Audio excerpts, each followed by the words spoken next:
these 8 individuals who were fired, one of them was Mr. Cummins. Did you inquire into why Mr. Cummins was fired? Congressman, I don't. When you asked, did I inquire when? I mean, Mr. Cummins. Why? Not when. Why? Mr. Cummins was asked to leave in June 14th, not December 7th. He was not part of that group, and he was asked to.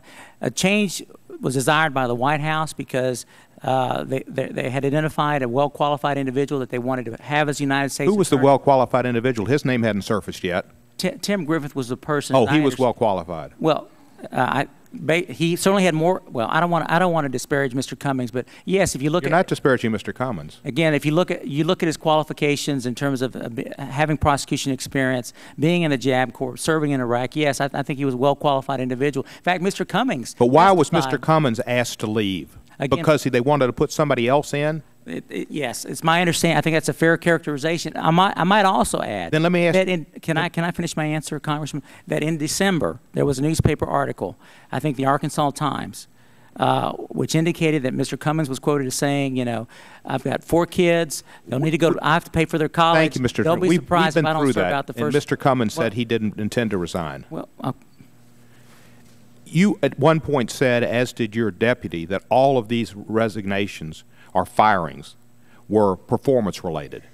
Now, obviously, Mr. Cummings was not performance-related. So what you said at that point was wrong. And I've clarified that I think I clarified that in my last Senate Judiciary Committee meeting. And in fact, that was the reason for my anger in an email that was on February 7th following the Deputy Attorney General's testimony, is because I had confused in my mind Mr. Cummings being asked to leave on June 14th with the others being asked to leave on December 7th. And what I was thinking about in my testimony was those individuals asked to leave on December 7th related to performance, and did not, in my mind, think about Mr. Cummings, who was asked to leave. Did you inquire as to why each of these 8 individuals were asked to leave? I do not recall, Congressman, the conversation that occurred when the recommendations were brought to me.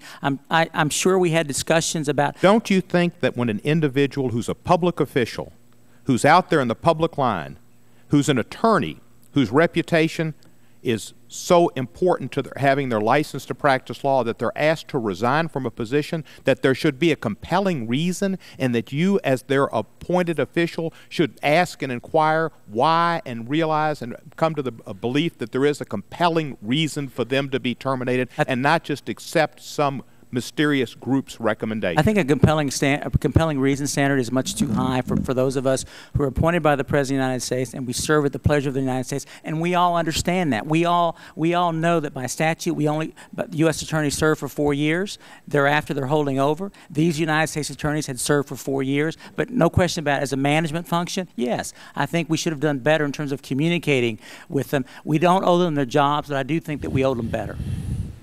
Thank you, Mr. Chairman. The gentleman from Florida.